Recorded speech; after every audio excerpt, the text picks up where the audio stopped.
nombre es Óscar Solano. Yo soy abogado de la Oficina de Capacitación, Investigación y Desarrollo. Y esa oficina se encarga de dar conferencias sobre temas de derecho de autor y derechos conexos. Significa dos cosas: tomar una obra ajena y utilizarla como propia, por tanto, tomar una obra y suplantar el verdadero autor. En la legislación colombiana como tal no existe el término plagio, sino que eso es una construcción doctrinaria y jurisprudencial. Sin embargo, en el Código Penal hay un artículo, que es el artículo 270 del Código, que establece o tipifica una conducta como infracción a los derechos morales de autor. También en el artículo 271 del Código Penal existe una conducta que se llama infracción a los derechos patrimoniales de autor, y eso constituiría lo que comúnmente se llamaría plagio.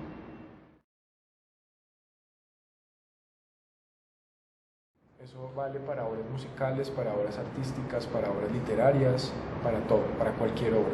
El ámbito de protección del derecho de autor son las obras artísticas y literarias, y ese ámbito de protección implica un reconocimiento de unos derechos, los derechos morales y los derechos patrimoniales, y la suplantación de las obras o la modificación de obras sin autorización del autor pueden vulnerar tanto los derechos morales como los derechos patrimoniales del autor. Existen, como ya te digo, dos clases de derechos: los derechos morales y los derechos patrimoniales. Los derechos morales son derechos que son inalienables, que son imprescriptibles, que no se pueden transferir a terceras personas, sino únicamente los puede detentar el autor. El autor es una persona física únicamente. El plagio normalmente o siempre ataca o vulnera el derecho de paternidad a la obra. El derecho de paternidad a la obra significa que el autor tiene que ser reconocido como autor de su obra siempre. Nadie más que el autor puede figurar en los créditos de una carátula de un libro, de una carátula de un CD, de música, etc. Y cuando se comete plagio, al suplantar al autor se vulnera ese derecho de paternidad de las obras. De igual manera, puede haber una vulneración al derecho de integridad. La integridad significa que tal y como el autor hizo su obra, debe ser respetada siempre, así se vaya a utilizar, así haya sido transferido. Si un autor, por ejemplo, hace una obra en blanco y negro, nadie le puede poner color a una fotografía ni a una película. Solamente el autor da la autorización. El régimen de derecho de autor es un régimen de exclusividad de los derechos. ¿Quién tiene la exclusividad de la utilización de su obra? El autor únicamente, por haber sido el creador. Si él quiere disponer de algunos derechos, como los derechos patrimoniales, que son los únicos que se pueden disponer, tiene que hacer una autorización a través de un contrato determinado, a través de un contrato de licencia de uso o un contrato de cesión de derechos. Si una persona cualquiera utiliza una obra sin acudir a este tipo de contratos o acudir a este tipo de autorizaciones, puede incurrir en un plagio, puede incurrir en una infracción al derecho de los derechos del autor.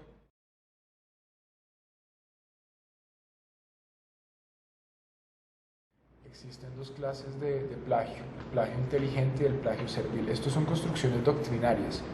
El plagio servil es el plagio en el que se utiliza literal una obra ajena. Por ejemplo, si yo en un artículo periodístico utilizo referencias de un libro y ni siquiera cito, ni siquiera pongo en comillas, sino que uso fragmentos, simplemente copy-paste, o sea, tomo literalmente fragmentos de una obra en mi propia creación. Eso es un plagio servil. Eso puede acontecer en el ámbito musical, por ejemplo, cuando se copia la melodía de una canción que ya existe en mi propia melodía, sin haberle pedido autorización al autor o sin tener permiso para ello, ¿sí? O el plagio inteligente, que lo que hace es tomar partes de obras de otras personas y tratar de hacer ciertas modificaciones de estilo, de comas, de puntuación, por ejemplo, pero sigue siendo un plagio, porque cualquier utilización de una obra ajena necesita la autorización del autor. Entonces eso se configura el plagio.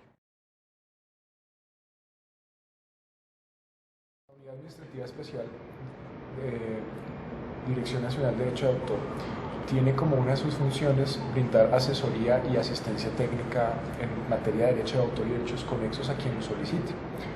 Normalmente las asesorías se pueden prestar acá directamente en la Dirección Nacional de Derecho de Autor, que hay un horario determinado, que es de 8:30 a 5 de la tarde, y cualquier persona que se acerque sin cita previa puede preguntar o puede buscar asesoría en temas de derecho de autor. La asesoría se presta de manera general, como que es el plagio, cosas así.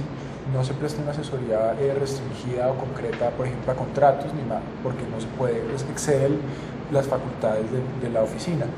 De igual manera, o también hay asistencia o asesoría por teléfono, telefónica, se llama el 341-8177, y hay un abogado de turno que siempre está atendiendo ese tipo de preguntas.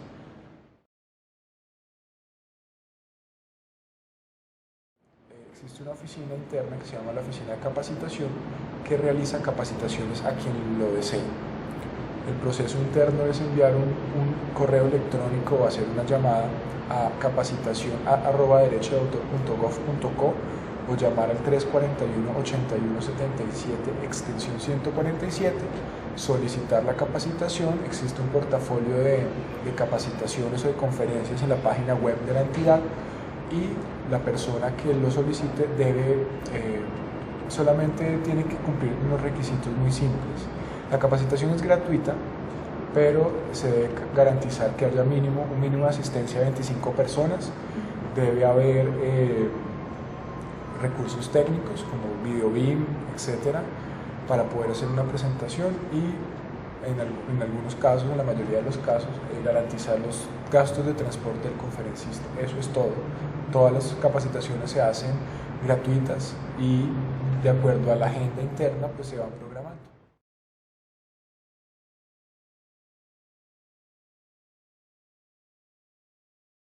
Es una asesoría simplemente técnica. Nosotros no tenemos facultades jurisdiccionales en materia penal.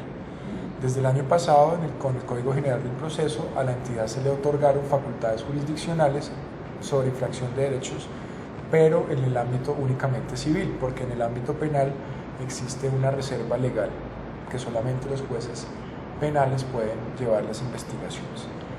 ¿Cuál es la protección que tiene un autor cuando se ve vulnerado sus derechos? En Colombia puede acudir a la justicia ordinaria, esto es la justicia penal o la justicia civil, con el fin de salvaguardar sus derechos. Por ejemplo, si acude a la justicia ordinaria civil, en la competencia civil, lo que puede hacer el autor es, mediante un proceso ordinario, iniciar un proceso ordinario para que, si hubo perjuicios, si hubo daños, se le indemnicen los perjuicios que el autor considere estimados. Es un proceso ordinario, como cualquier otro proceso judicial, se debe instaurar por parte del autor ante los jueces civiles. De igual manera, cuando hay una infracción, como le decía al inicio de la entrevista, esto está protegido también desde la parte penal.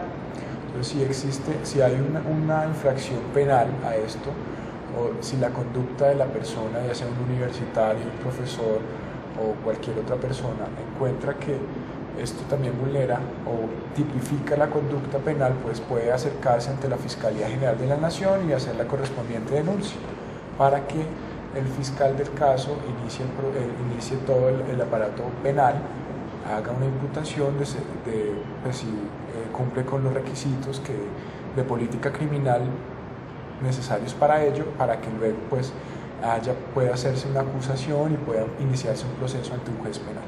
Esa es la protección que se le da a los autores.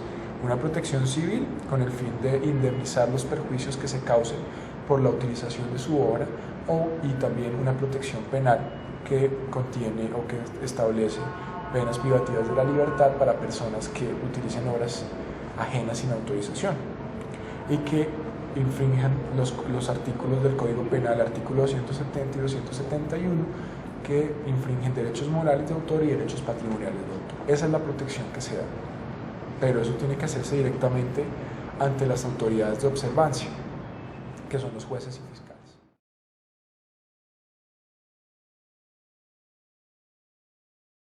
El principio general es que la exclusividad de los derechos la tiene el autor o el titular derivado. El titular derivado es una persona jurídica que tiene los derechos por un contrato de cesión de derechos o una licencia de uso, solamente los derechos patrimoniales. Cualquier persona diferente a esos dos, al autor o el titular derivado, tiene que tener autorización.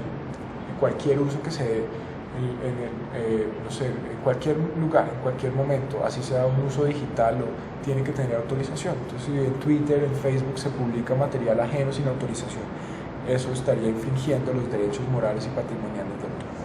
No hay ninguna diferencia entre el ámbito digital y el ámbito analógico. Una condena penal a una profesora de una universidad reconocida en Bogotá que utilizó partes de un artículo de una de sus estudiantes de maestría y la estudiante se dio cuenta y pues la condenaron a pena privativa de la libertad. Es el caso más relevante. Sí ha habido condenas cuando se utiliza material ajeno en el ámbito universitario.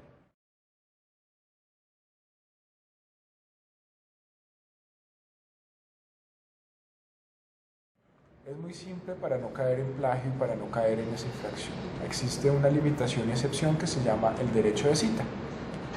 Cuando uno cita partes de obras de otras personas, y esto va para ámbito, para utilización de obras artísticas, obras literarias, de canciones, de fotografía, de todo. Simplemente con citar a los autores en su propia obra, ya pues, uno está respetando los derechos de otra persona. Porque lo que pasa con el plagio es que se suplanta al autor en la propia obra, ¿cierto? Si yo escribo un artículo con mi nombre, todo el contenido de ese artículo se presume que es mío, ¿cierto? Pero si ya uno utiliza las comillas y toma el derecho de cita, si cita debidamente, ya uno está amparándose en una limitación y excepción para utilizar material ajeno. De igual manera, es importante establecer que no existe como tal una reglamentación o unas medidas especiales para hacer la cita. Puede utilizarse normas APA, normas ICONTEC, no hay una directiva en ese sentido. Hay libertad para citar, el requisito es citar, sea como sea.